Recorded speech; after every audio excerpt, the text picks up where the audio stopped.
এই আস্থা অনেক গুণ বাড়িয়ে দিচ্ছে। আপু একটু শেয়ার করবেন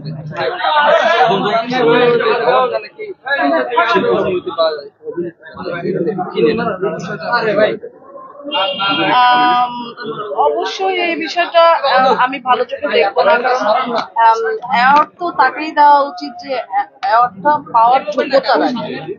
তো কেউ মানে আমার এই বিষয়ে কিন্তু কানে আসে না যে কেউ অ্যাওয়ার্ড আমি অবগত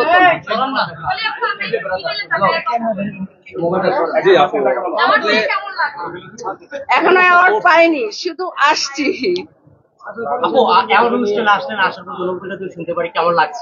না আমার না, আপনাদের থেকে অনেক ভালো লাগছে, এত জার্নালিস্ট এত মানুষ অনেকদিন পরে ভালো লাগছে। অনেক সময় আমরা দেখতে পাই যে কক্সবাজার যান বিভিন্ন রিসোর্টে ঘুরছেন, সেই বিষয়টা যদি আমরা জানি আপনার কাছ থেকে বক্তব্য বিভিন্ন লোকে আপনাকে দেখতে পাই অলওয়েজ, সেই বিষয়টা আপনার কাছে কি বলার?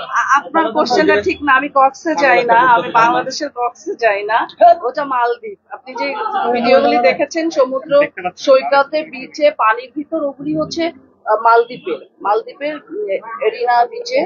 সো আমি এই আগামী 5 বছরে কক্সবাজার যাইনি। আপু সম্প্রতি আমরা আপনি যেহেতু একজন এবং আমরা দেখেছি আপনি কিন্তু একটা সময় ব্যাপক জনপ্রিয় একটা নায়িকা ছিলেন। বর্তমানে আমাদের নুসরাত ফারিয়াকে নিয়ে একটা কাণ্ড করছে, এই বিষয়ে শিল্পী সমিতির কতটুকু মানে প্রভাব ফেলে বা একজন শিল্পী হিসেবে আমরা যেহেতু শিল্পী, একজন শিল্পীকে যেভাবে মানে যে পরিস্থিতিতে নুসরাত ফারিয়া পড়েছিল, এটা একটা অত্যন্ত দুঃখজনক ঘটনা। আমরা শিল্পী সমিতির যারাই সদস্য ছিল এবং শিল্পীরা ছিল সবাই অনুতপ্ত এবং দুঃখিত। তারপরেও বলবো যে বিষয়টা যেহেতু আমরা শিল্পী ছিলাম, একটু কনসিডার করা যেত। আর আমি যে জিনিসটা জানি যে একটা ল বলে কথা আছে, যে যদি কারোর নামে দুদকের মামলা থাকে, তারপরে কোনো মামলা থাকে, সেক্ষেত্রে তার বিদেশ যাত্রার প্রতি একটা নিষেধাজ্ঞা কিন্তু থাকে। তো আমার মনে হয় নুসরাত ফারিয়া সেটা জানতো না, কিংবা এটা হয়তো বা সে অবগত ছিল না। তো আমি বলবো যে শিল্পীদের আসলে রাজনীতি করা উচিত না। আমরা যে প্রফেশনে আছি, আমাদের প্রফেশনটা হচ্ছে বিনোদিত করা জনগণকে। তো এই প্রফেশনের বাইরে আরেকটি প্রফেশন গ্রহণ করা আসলে আমার উচিত না। যদি কেউ রাজনীতি করতে চায়, আমার মনে হয় চলচ্চিত্র পেশাটাকে কুইট করে দেন আলাদা পেশায় যাওয়া উচিত। আরো চলচ্চিত্রে অনেক তারকাদের নিয়ে কিন্তু মামলা হয়েছে, আসলে সেই ব্যাপারে শিল্পী সমিতি কোনো উদ্যোগ নিবে কিনা বা আপনাদের কোনো ভূমিকা আছে কিনা? এটা টোটালি একটা রাষ্ট্রীয় ব্যাপার। আমরা যেহেতু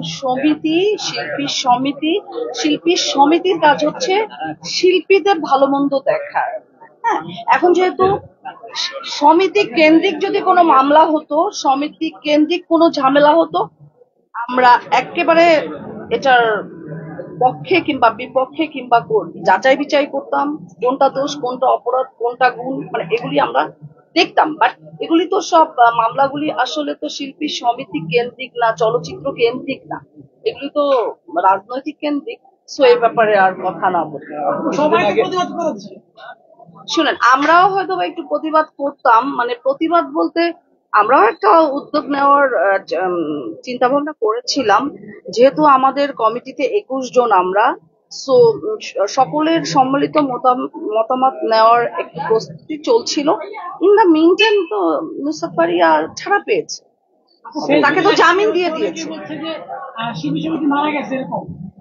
না, শিল্পী সমিতি মারা গেলে আমি জীবিত পলি এখানে দাঁড়িয়ে। কে বলেছে কার্যক্রম নেই? আপনি বলেন, আপনারা জানেন না। আমরা সমিতির কিছুদিন আগে ইফতার পার্টি করলাম, তারপরে হচ্ছে যে আপনার পয়লা বৈশাখের প্রোগ্রাম করলাম, তারপরে কোরবানির সময় অনেক শিল্পীদেরকে আমরা ডেকে তাদের শারীরিক অবস্থা, তাদের পারিবারিক অবস্থা, প্রায় 200-300 শিল্পী, তো এগুলি আমরা সবসময় কাজ করার চেষ্টা করছি। এটা তো ভিত্তিহীন কথাবার্তা।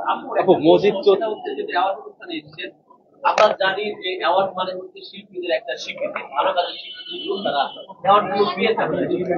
এখন আমরা ছোটখাটো অনেক প্রোগ্রামই দেখি, বিভিন্ন শিল্পীদের ছোট বড় অনেককে দেখে অ্যাওয়ার্ড দেয়।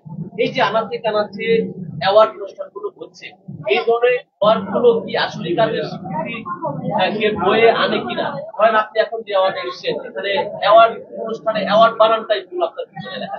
তো এই ধরনের যে প্রোগ্রাম গুলো, এগুলো আসলে শিশুদের কতটুকু মর্যাদা দেয় আপনি মনে করেন? আসলে আমি তো আজকে যে অ্যাওয়ার্ডটা এসেছি, আমি যে অ্যাওয়ার্ডটা পাবো, এটা পাবো যেটা তো আমি আসলে কেন পাবো আমি জানি না। আমি খুব, আপনারা দেখে থাকবেন যে আমি অ্যাওয়ার্ড প্রোগ্রাম গুলিতে ওরকম যাই না। কেন যাই না আমি আপনাকে বলি। অ্যাওয়ার্ড কারা পায় বলেন তো? অ্যাওয়ার্ড তারা পায় কাজ দিয়ে পায়, যারা রানিং কাজ করে। হ্যাঁ, আর আমরা আমরা অ্যাওয়ার্ড পেতে পারি হচ্ছে আজীবন সম্মাননা, এইটার কারণে আমরা অ্যাওয়ার্ড পেতে পারি। সো রানিং তো কারোর হাতে কাজই নেই, তাহলে কিসের ভিত্তিতে অ্যাওয়ার্ড দেওয়া হচ্ছে এটা তো আমি বলতে পারি না। বাট আমি এখানে কেন এসেছি, আমি অ্যাওয়ার্ড নিতে আসিনি। আমার তুর্কি ভাইয়ের সাথে একটা ভালো সম্পর্ক, ভাইয়াকে অনেক স্নেহ করি, ভালোবাসি। আসলে তার অনারে আজকে এখানে আসা, বাট এই অ্যাওয়ার্ড পেয়ে আমি খুশি না, কারণ আমি এখন রানিং কোনো কাজ করিনি, যার প্রতিদান স্বরূপ আমি অ্যাওয়ার্ড পাচ্ছি। আমি যখন কাজ করতাম তখন যদি আমি অ্যাওয়ার্ড পেতাম তাও সেটা ডিজার্ভ করি, আমি অ্যাওয়ার্ডটা ডিজার্ভ করি, বাট নট নাও।